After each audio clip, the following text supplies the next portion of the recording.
We can't start. You are live. No yawning live, doggy. You ready? You ready? Are you ready? I'm ready. I'm ready. I'm ready. It's Thursday evening. It is 7 o'clock on the nostrils. 7 o'clock. On your nostrils. I'm usually early, on time. Give you a little dicky. Averagely on time. Give you a little dicky. Good boy. Right. Things ready? We're ready. I know. People are getting later and later. I don't know. I think we've been getting quite late.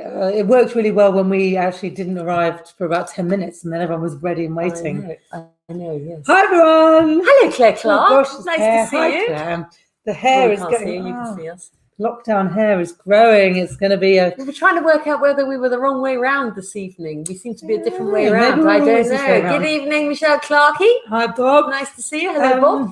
I think this time next week, there's going to be some serious home hairdressing having to be done. No, 12th of April. No, but home hairing. Home hairing. Yeah. Welcome, everyone. You're always so punctual. I mean, it's as if there's nothing else to do on a Thursday evening. Who'd have thought, eh? What is the date today?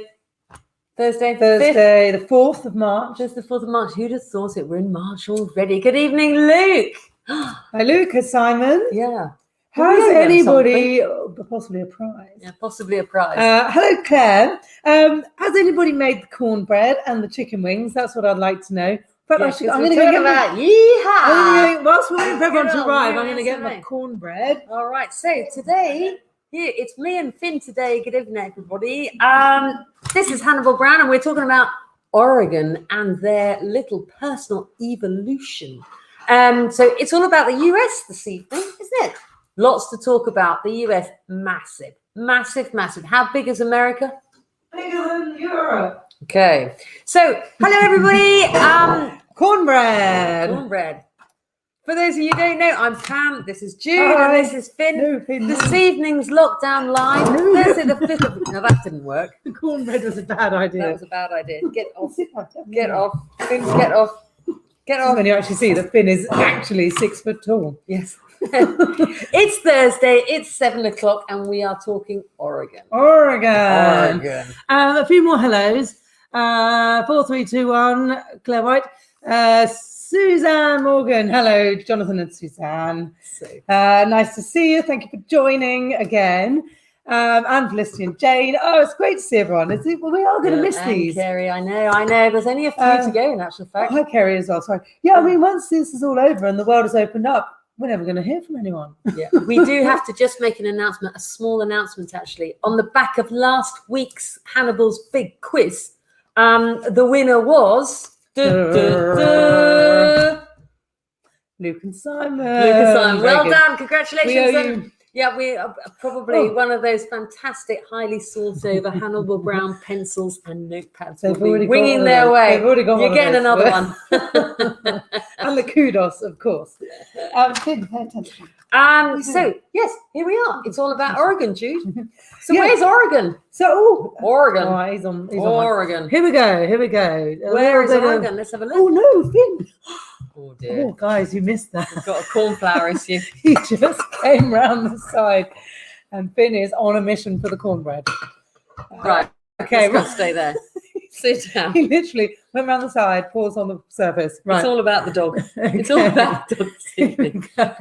Let's do this so you can see if he does something naughty. Oregon. Greetings from Oregon, the Beaver State. The Beaver State, because every state's got its name, isn't it? Indeed. Oh, hi, Isabel.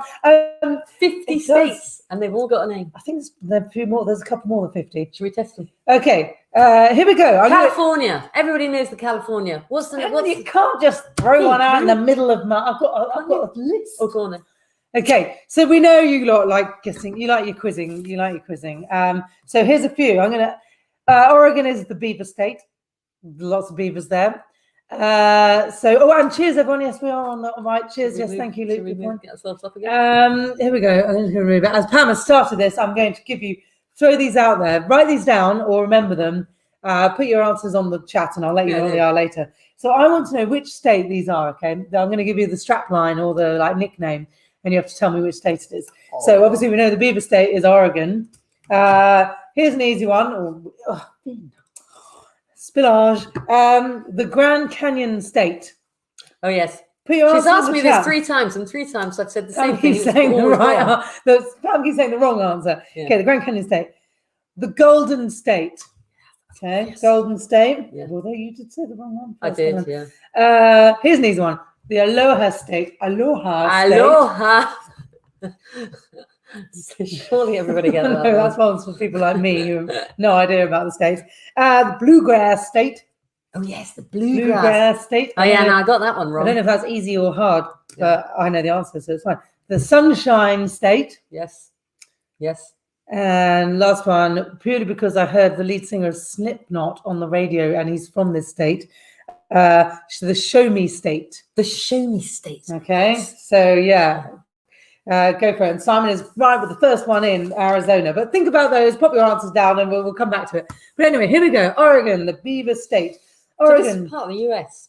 it is a state. Oh, we were going to get a map up. Yeah, That's let's what we were get gonna do. a map on. Make sure everybody knows where Oregon is. So it's way over there on the west coast. Well, There we actually, go. Here we are. Well, you're right. We That do was need a the goodie. next one.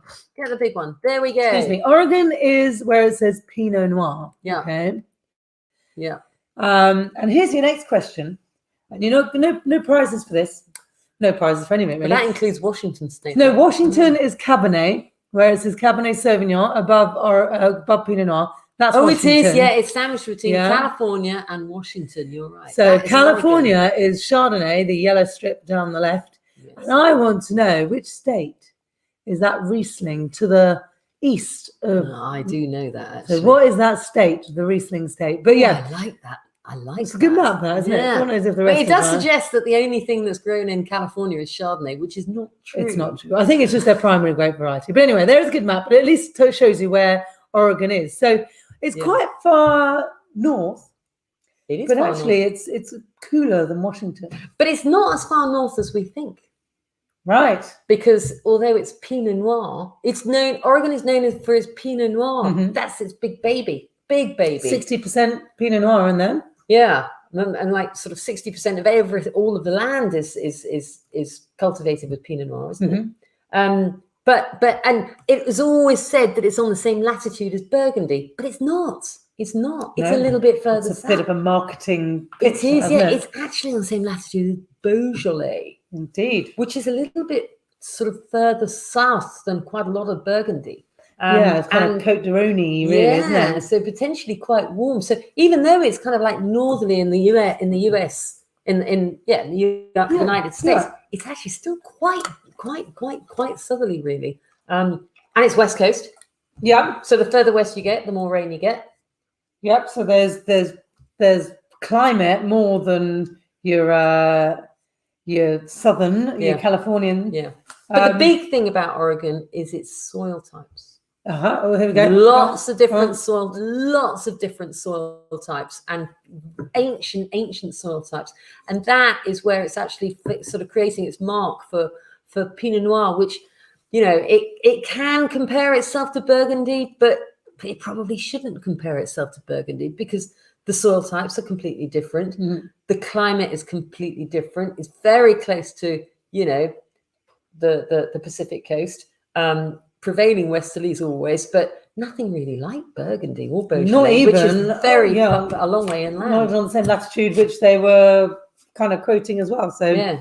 it's just a lie, Yeah. but produces some bloody good wines, right? And although it's just a little dot, really, if you get that big map back again, Okay, yeah. So look, There Oregon we being go. Pinot Noir, yeah, the little blue bit. So it's northwest. and yet, is it the 4th biggest producer in the US? A fifth just recently, but yeah. 5th. But so, it's dinky, tiny little yeah, production. because California is by far Yeah, it's massive. huge. I mean, if you were looking at a pie chart and you got your pie, We like California a pie. would be We like like a pie, don't we? Yeah. California would be more than 270 degrees of that pie. So, you know, more than 3/4 of all the wine in the States is, That's a lot of pie. is California. Yeah. But next is, let me get this right, California, then Washington, and Washington are quite small, but they're still second in line. Yeah. Then New York State, which is Way over on to the east side. side. Yeah. And then Pennsylvania have just overtaken Oregon. Pennsylvania. I didn't even know they made I wine. don't even know where Pennsylvania. Pennsylvania is Irish exactly. country, isn't Come it? on, tell me. Which It's which over one there. is It's over Pennsylvania? there. It's way over there on the east side. Which grape is Pennsylvania? Oh, wowzer, I wowzer. actually don't know. My Well, American I think geography is rubbish. it must be Chardonnay and Muscadine. It's coastal, is it? Yeah, Pennsylvania. Well, it's huge, but Okay. you know. Okay, well, we will come back to that. That is, we are not educating you on this. It is bigger than Wales, Claire. You're right. It's probably about, let's go, 7 times the size of Wales. As you know, we like to do this comparison. Oh yes. But actually, just popping back to the states question there. Yes, Luke absolutely nailed it. Arizona is a Grand Canyon state. I know. I keep saying Nevada. I'm sure it's the same difference, isn't it? To me, the Golden State is California. Aloha State is, of course, Hawaii. Bluegrass State, Kentucky. Oh, Kentucky. Sunshine State, Florida, and the Show Me State, Missouri. So how did you know all of that, Luke? I don't know. Oh, he just looks it up. He Googles it. We know you Google it. South of New York. Thank you, Simon. So yeah, you're right. But if we just talk about the US, go on, as a just whole, for a moment, actually, because I mean, you know, the US, you cannot ignore the fact that this is an enormous piece of land, and of course produces an enormous amount of wine. But it's not in the top 3 because, as we all know, the top 3 wine producers in the world are Italy, Spain, and France, which that. represent even the dog knows this. Which represent sort of 60% of wine production. But then comes the US, so fourth, and then comes China, which is still considerably smaller, but it is still a huge. But by far, they consume the most. By billions. I mean, the Americans consume probably over a quarter of total wine consumption. Well, really? Well, wine consumption. Yeah, well, there you go. It is huge, massive. But in second place is the UK. But considerably less. By volume. Considerably less. And in third place is Germany. Considerably less again. That's interesting. So like the Italy, the US consumes probably twice the amount of the Brits, and the Brits consume a little bit more than the Germans. Twice the amount of the Brits, that's all. I mean, that's There's a lot of Puritans. Wow. There are a lot of Puritans. There's a lot of non-drinkers over there. A lot of beer drinkers as well. A lot of beer drinkers too. Yeah. Okay. But anyway, it is immense. And of course, big dilemma with American wine is that it's like it's at the one end, the supermarket big value end, it's enormous and really rubbish. But the higher end, my God, you get some of the best wines in the world. I've heard someone describe this, an American person describe this as a dumbbell. Yeah. So you imagine you've got your 2 bulks either end. You've got the cheapo plonko and you've got the amazing. Yeah. And there's nothing. There's no 14, 12 pound a bottle. Well, I mean, of course there are, but not being any quality. Yeah. But because the brands are massive. I mean, the biggest American brand that we see in the UK, which is actually for export, is probably Blossom Hill or Gallo. But in the US, the biggest brand is Barefoot, which is owned by Gallo. Okay. And Gallo, we should have put a picture up of Gallo actually. The plant that is, or the plant that is Blossom Hill. Yeah, I love that. Yeah, picture. It's huge, and they produce billions of bottles a year. Yeah, billions. More than countries and countries put together. Yeah.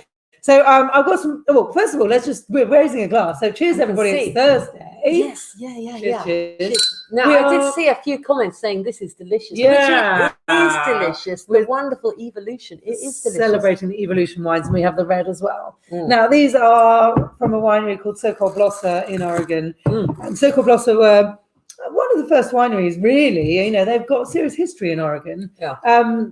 They established back in the 70s. This year is their 50th anniversary, actually. So happy birthday, Sokol Blosser. I think they've already started celebrating. Yeah. Isn't today officially the day? I think today they're doing some big celebrations. Yeah. So happy birthday. Another great reason to raise a glass of lovely wine.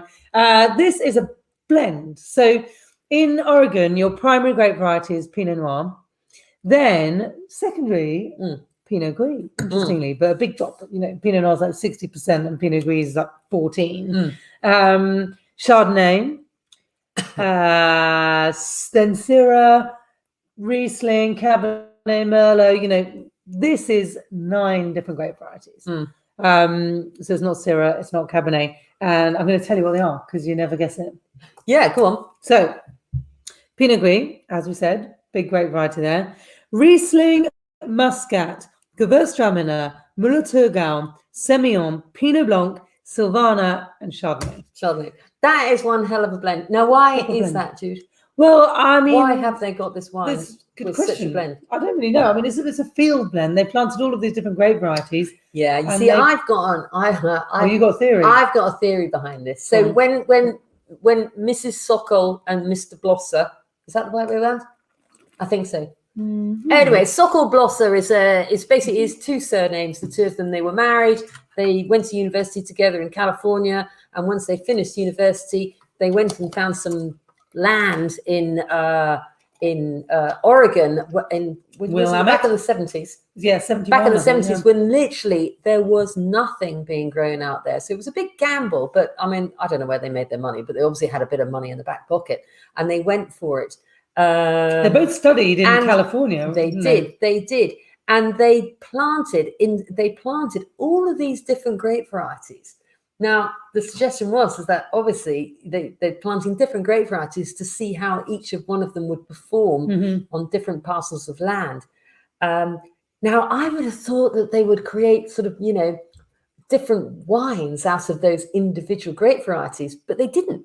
They whacked them all together and made one blend. In these wines. So they have their own single varietals of your classics. Yeah. But I do wonder, I always wonder whether they just thought, let's just chuck it all in and see what happens. Well, they do call it kind of lucky number 9. Yeah. Lucky number 9 being the grape varieties. And actually, here's another question. So lucky number 9 or evolution number 9 was the inspiration was from a Beatles song. Yeah. And it was a Beatles song on the White Album. And this is for any of you musos out there who listen to the White Album. It's a great album. What song on the White Album was what's the word? Inspiration for the evolution number 9. Okay. And whilst you're thinking about that, here's some fun and fascinating facts about Oregon. Okay. You ready? Okay. I've got some images. It's really quite a fun state. Yeah, but anyway, so just finishing then. So this is a blend. It's, as Jude said, it's a field blend of 9 different grape varieties. And I don't know another winery in the world, on the planet, that actually blends that number of grape varieties. Possibly in their own, maybe, but because they've got sort of 12, 13 different grape varieties. But that actually goes out of its way to produce a field blend like that. It's fantastic. Yeah, and great. I think the wine is brilliant. I think this wine is really lovely as an aperitif. I'm not sure it goes particularly well with spice, interestingly. I would go against that, actually. Well, I don't know. I think the jury's out. So if anybody's got some spicy food, but with the cornbread, I think it goes great. But hence putting the jalapenos in there, because I think this wine is designed to go with spice, but not curry. Not more intense. like Thai, aromatic spice. Yeah. Because Southeast Asian spices as opposed to big Indian flavors, I reckon. But anyway, okay, here we go. Okay, you ready for this? Let me just get myself onto the right. Love that. Okay, here we go. Hang on, he's not there yet. So Portland, Oregon. Has got the most breweries, more than any other city in the world. They are mega brewery county, or city, should I say. Is it the home of Starbucks? I think it's Seattle, isn't it? Oh, that's Seattle. Yeah, possibly. Yeah. Okay, so here's the next one.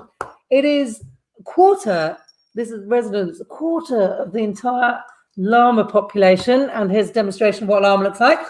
Quarter of the entire llama population of the States live in Oregon. Why? Well, it's obviously a desirable place for llamas to move to. It's a nice place. They like it. Okay, interesting. You like this? Oregon is home to officially the smallest park in the world. Oh, yes, Do you want to see a picture of this? Yeah. There it is. There we go. Officially the smallest park in the world. Is it called Central Park? I don't know what the name is, but that's it. That is the official. What's it called? But let's go to Central Park. Central I don't know what the Park, name Central is. Park. Clearly don't know what the name is. Okay. Here's another one. This is not for those of you who haven't eaten dinner yet. It is also hosts the world's biggest naked bike ride. Oh la la! So they must have more comfortable saddles than me, because that would not be doable on They my really bike. should put the saddle up. There's a reason they didn't put the saddles up. Maybe, yeah. Look, we won't go to it. Let's quickly move on. Yeah, I like this one. Here we go. This. Does anybody want to hazard a guess at what this is? Can I participate? Claire, I like the fact that you're enjoying the facts. I thought these are great. And she said that before the naked old man on bike came up. So does anybody want to hazard a guess as to what this is? You do know. I think I don't, told you. but I'd like. Oh, you might have done. Yeah, Okay, I I won't told you. say anything then. So this, maybe I should zoom in a little bit just to put it into perspective. Is probably. Oh, Oh, there's hello. oh, You're hang back on. again. Oh, I thought naked man's come back. Let's get rid of the naked man. There, right. Whew. Sorry, everyone. Bear trap, close, actually, very close. But it actually, well, here I'll tell you. Brighton has the second biggest naked bike ride. Yes, There we trust the go. Brightonians. Yeah. Trust the Brightonians. Okay, so this is. I'll tell you the story first, and as I tell you, you might take a guess. There was a North American wildlife research team which has now been sort of disbanded, mainly because of this trap. And this trap they had, they left baited with animal corpses for 6 years. They kept it baited in order to try and capture this one sort of elusive, Oh yes. let's say, beast. Come on. What was it? What was it? Yeah. Yeah. Good question. But anyway, so disbanded. Ask the question. Shall I answer it? Ask it. Well, that was it. Yeah, well, ask it again. Okay, so which animal or elusive beast was this trap set to catch? Yeah. That was kept baited for 6 years and never did it show its face. I'm sure they caught all sorts of other stuff in there, but Thin. Big enough for you. This elusive beast, Oregon has the sixth highest numbers of sightings of it in the States, and Washington is the number one for sightings of this elusive beast. Big Well done, Claire Clark. Well done, Claire Clark. They spent 6 years paying money, Well putting done, animal carcasses in there, and never did they trap the Bigfoot. And then they got disbanded and probably all sent to never study nature again, or anything scientific. Here we go. This is a good one. You'll like this. This is the next one. Okay.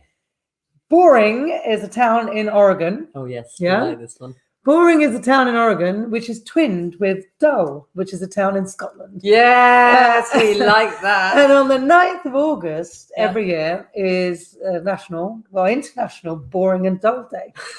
And I wasn't able to find any information as to how it was actually celebrated. But to put it into perspective, Boring has a population of 12,800. And Dull? Dull, 84. Oh, 84, so there's a lot more boring Oregonians than there are Scots. The Dull Scots. They might argue. I like every August 9th is boring and dull day. Yeah, there we go. Love that. Prepare for the ages. Okay. Just a couple more here. Go on. Oregon, home to the largest cheese factory in the world. Cheese factory. Yeah, I don't think I've got a picture of the cheese factory. Oh no, that's the next one. Here we go. Yeah. So let's just. Well, I'll leave that. Largest cheese factory in the world. Mm-hmm. I'm imagining in possibly yellow rubber. Yeah, manufactured Edam stuff. Yeah. American cheese, not good. Also, was where Nike, the brand, started. Oh yes, and the poor woman. The lady who designed the tick, she got paid $35 for her tick. For her design, which was, a life. She probably got a lifetime supply of trainers, but hey, you can't eat them. You can't pop them in your dinner. And Oregon and Jersey, and this is this next picture, which I really find quite amusing. You have to look at this. Oregon and Jersey are the only two states which have self-service gas stations. What is she doing with that I fuel? think she's roughly trying to aim it. Well, she had no idea. Well, if you've never done it, if you've never done it, God knows what she's doing. France Do you when know you got what? with your wine petrol pump. I wish they'd service us our petrol in this country again. Oh, but then It you really pay annoys more me for getting it. out of the car to put petrol in the pump. I know. Well, you have to pay more. That's why we need to all move to electric, Yeah. and then it'll all be a better place. Yeah. So there we go. There are some fascinating I like facts that. about We enjoyed that. Oregon. We enjoyed State, that. 3 cheers for Jude's fascinating facts. I love that. which is Oregon. It's got to, well, I saw Luke and Simon said that they were due to be visiting there, and I think actually it would be a really cool place to visit. Also, I think they might have been the first state to legalize marijuana. Oh, Very they forward are thinking. very forward thinking in actual fact, and that applies to their wine as well. Yes, They're let's reel it back into the wine. Yeah, because actually, for one particular state in the US, they are quite they're quite insular about what they do, very sort of fiercely proud. And I don't think they'll really be drawn in any particular direction. They remind me of the people of Bordeaux, in that actually the people of Bordeaux recognize that they've got something pretty bloody impressive, and they're not going to let go of it. So the Oregonians, if that's what they're called, I think it must be the Oregonians. Yes, they're fiercely proud, to a point that actually almost to a degree, bit of a closed shop. They won't be told. And I think also it's very important to remember as well, just like anywhere. Actually, I think what they've done, Oregon have set themselves a fantastic marketing. They've marketed themselves fantastically in that they are the recognized state for producing phenomenally good Pinot Noir. That's true. Yes, that's true. true. That is From a marketing point of view, and there are pockets of fabulously good Pinot Noir at a price. But there's also some pretty bloody awful wine that comes out of Oregon as well. And you shouldn't remember that. You shouldn't forget that. Yeah, there is a dumbbell effect there too. So, hey, 3 cheers for a great marketing. Yeah, so what we're saying, I guess, is you're not going to get cheap Oregon tea. You're not going to get good, cheap Oregon wine. But that's the thing. But you can potentially pay too much money for an inferior bottle of wine. Yes, that's true. And certainly we've had some sort of very expensive, like £50 or £40 bottles of Pinot Noir from Oregon, and they don't really cut the mustard. So if you can get better for less, if you can get better for half that price. So you got, but Pinot Noir the whole world over. Pinot Noir is an incredibly difficult grape because it's quite sort of fragile, and it needs to be nurtured. It needs sort of kid gloves. It's not the easiest grape variety to work with. So I wonder why they actually decided to use that. Oh, I know. Why is the south of England growing so much Pinot Noir now? Yeah. It's like, oh my God, is this a disaster waiting to happen? I don't know. Because when it's good, it's excellent. Because when it's good, it's phenomenal. Exactly. Yeah. So we talked about so-called Blossom. We need to go back to because this winery. Phenomenal. I'm just getting beaten up by the dog. Yeah. 50th birthday this year. Brilliant. Happy birthday. They are all about sustainability. You might have seen one of our posts this week. Their answer to pesticide is bluebirds. Yeah, I like that. It's like John T's ducks, isn't it? Do you remember John T's ducks? Yeah. Bluebirds in the vineyard, eating the bugs and pests. Yeah. What better way to sort of solve your pest issues? Yeah. They are very wholesome in their approach to the environment, their people, sustainability, looking for the future of the industry as well as producing what they can now. Yeah. They're brilliant. Yeah. They always have been. Since the adopt. Yeah, because it was really, in the 70s, Susan and he doesn't get a look in anymore. Mr. They got divorced, Mr. Blosser and Mrs. Mr. Susan. It was a bit of a hippie dream, wasn't it? Richard, I think. A bit of a hippie dream, and they started it, and hey, look, these are their cheap wines. Yeah, yeah. When you go up the range, there's phenomenally good quality, but you're now then looking at the real Oregon prices because these are under £20. Yeah, and that is unusual. For any American wine, which is why American wine. Maybe everyone, we wonder, maybe you're wondering why we don't do very many American wines, and it is just, they are price prohibitive. They really are. Eye-watering prices, and phenomenally good, but who's going to pay £40, £50 for a bottle of wine? In this country, there's so much better available. But I think the Americans will argue that as well, particularly from Oregon, that the wines can be phenomenal or too expensive. Too expensive for what they are. But in Oregon, I'm talking about the single varietal Pinot Noirs. Yeah, sure. Yeah. In Oregon, though, one of the reasons is that they're all really dinky, tiny producers, isn't it? Yeah. And the vast majority, like 95% of producers, produce less than 5,000 cases a year. Yeah. I mean, this is like almost back garden stuff. Yeah. And of that, something like 70% is sold direct to the consumer. So you go to the winery, buy the wine, take it home, or do it online. So there's very little being sold through commercial outlets and supermarkets, etc., etc. And that drives the price up as well, because it then becomes almost a bit of a sort of difficult, hard to obtain commodity in a way. Yeah, we should say also something about so California and Oregon and the whole West Coast was affected big time last year by the fires. The big fires. Oregon too. Yeah. Okay. Oh yeah, big time. And they probably well, the wine industry is very good at just suppressing bad news. But without a doubt, in 2020, there is an awful lot of wine that was made, and certainly sort of red wines were made into white wines to get rid of the skins, because the skins had smoke taint on them. So they estimate maybe 20% of wine was just lost. Jeez. Okay. Some wineries decided to not make any wine whatsoever because there was too much smoke taint.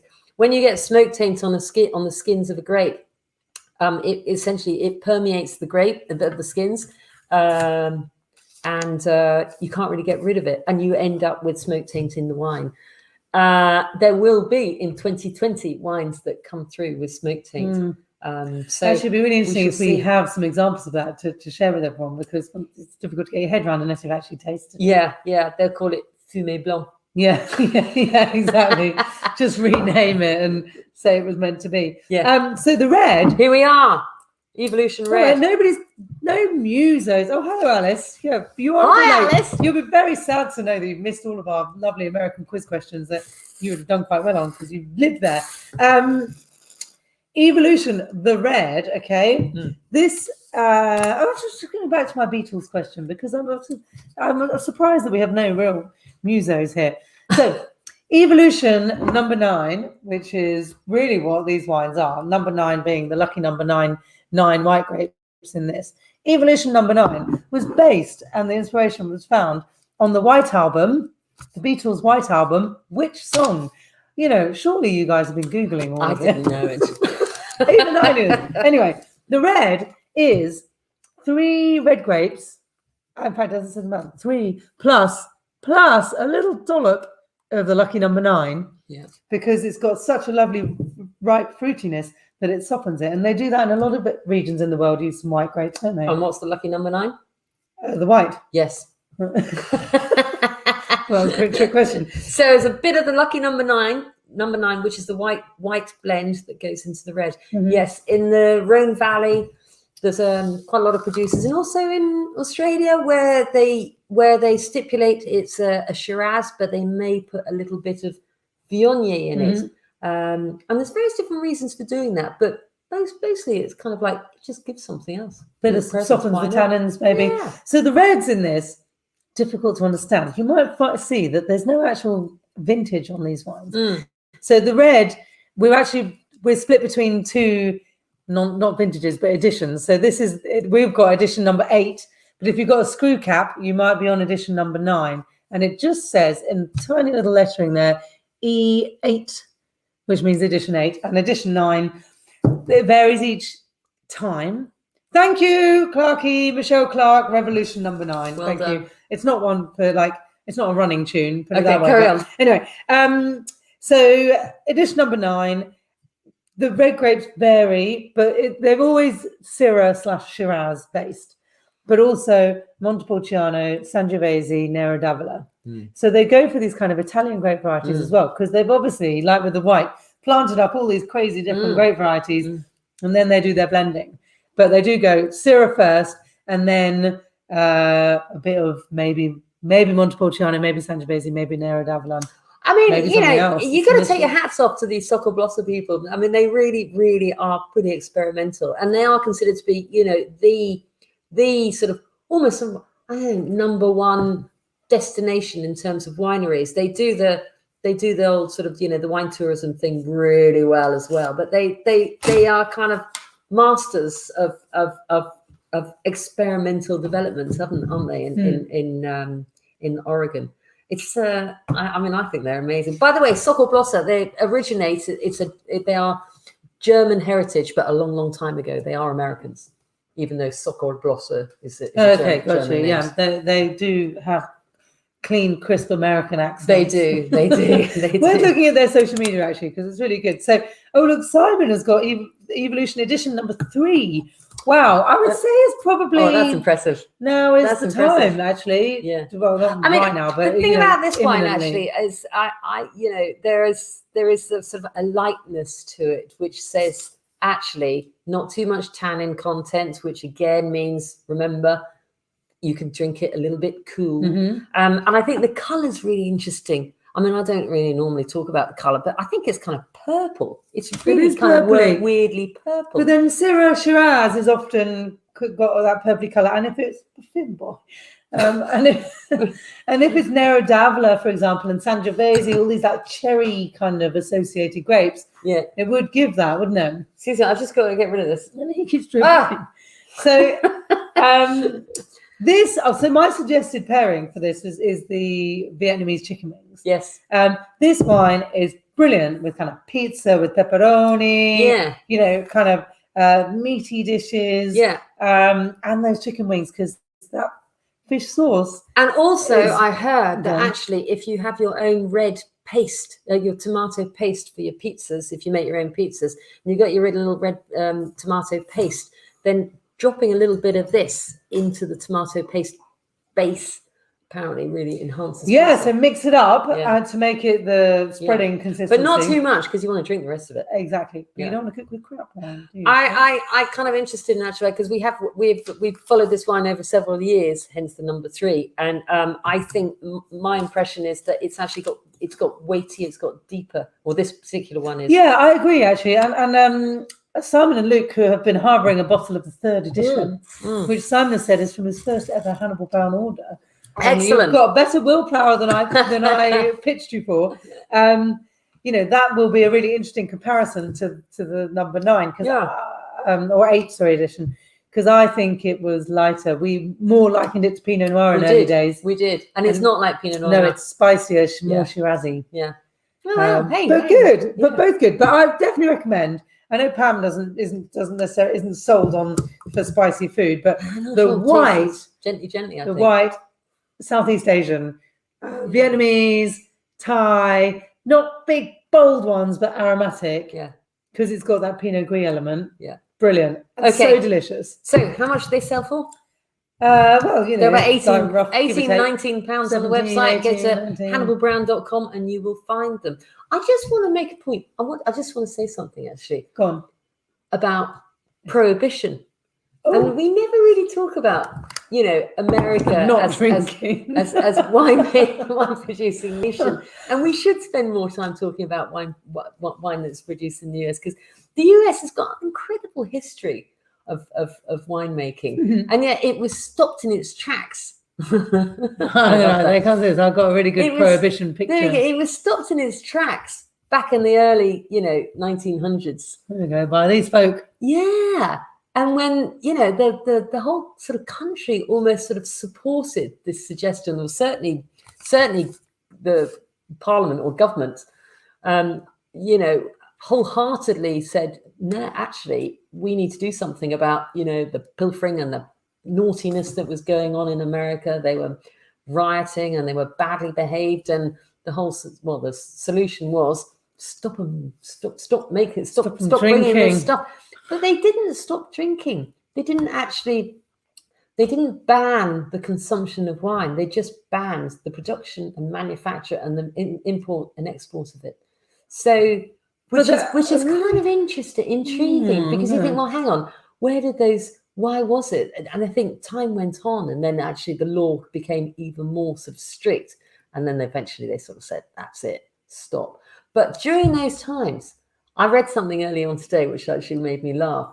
So speakeasies, obviously everything went underground. Speakeasies. Yeah. And during Prohibition, there was anything between 3,000 and 30,000 speakeasies in New York City alone. Blimey. So still there was still every bar. Yeah, and the question was actually what were the vineyards doing? What were the vineyards doing? Were they still growing grapes? And you know what? They were still growing grapes because they were growing them under the premise that they were supplying the churches. Well, the churches were allowed their communion wine. Oh well, that's why there's such communion wine. That's why there's such a religious element. Hannibal Brown must find the inroads into communion wine for the Vatican City. We just need, and then we'll be made. Yeah, we just need a Del Boy style mass blessing of a truckload, if we're allowed to call it that, before sending it to the Vatican. Yeah. But you know, there was Prohibition. There were Prohibition supporters, and do you know what they were called? Booze monkeys. They were called Dries. Oh, supporting the Prohibition. Supporting Prohibition. Yeah, and they'd go along and they, it was back in the old days of the saloons where they go, shoot a hole in your pint glass before you're trying to... Some do-gooder, the Dries would come in and stop it all. And God, well, we don't need that. Although, actually... But anyway, it did kind of like put a massive great hole in the wine production in the US. But what happened though, because it all sort of lifted, Roosevelt was responsible first. That's why he should have been. If he'd been a Brit, he would have been knighted instantly. But he said, okay, you can all start drinking again, but only low alcohol. So he started it slowly. So they were allowed lower alcohol beers, lower alcohol. What do they do about the bourbon industry? And what happened at the time was the vineyards went, oh, okay, it's coming back. So they just ramped up the production. They planted. And that was the beginning of Californian boom. It's a big you heard it here first. Capitalist movement. Yeah. So anyway, interesting. I love all those stories. Interesting facts. Yeah. Wine is what makes the world go round. It makes our world go round anyway. We've made all of your world go round. Why are we here? Still here. So next week, we are displacing the myths of Chardonnay. I can't wait. I cannot wait. Very exciting. Yeah. We have got 2 stunning Chardonnays that you wouldn't know were Chardonnay. Oh, we have. Yeah. So Chablis, celebrating Chablis, and doing a little comparison between Chablis and our lovely Philip Shaw, the architect Chardonnay. Yeah. So 2 Chardonnays from 2 extreme places in the world. Exactly. Yeah.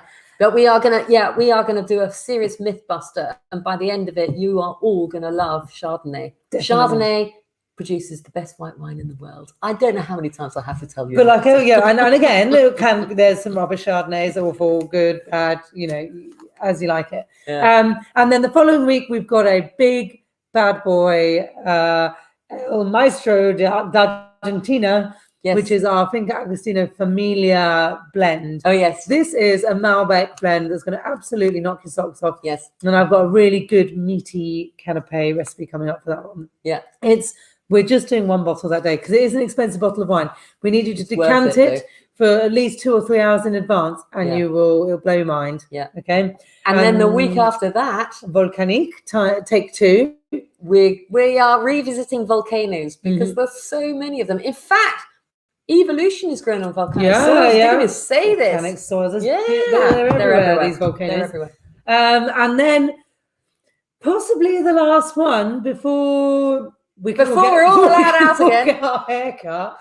It's the one just before Easter. Yeah, so just before Easter, and when spring is springing, what are we going to do? Rosé. The new vintages, the 2020 vintages the 2020 are already coming through. So we know you guys will be there. You've been brilliant. Thank you very much for tuning in. Yep. We will see you next week for Chardonnay. And if you don't like Chardonnay, get the Chardonnays in. You will like them. Think again. You will like them. That, as they say, is a wrap. It's a wrap. Yeah. So thanks, everyone. Once again, Finn, say goodbye. There he is. Always a good boy. Bye-bye. We shall see you in just under 7 days' time. 7 days' time, 7 o'clock. Don't be late. Bye, everyone. Bye. Thanks, Bye.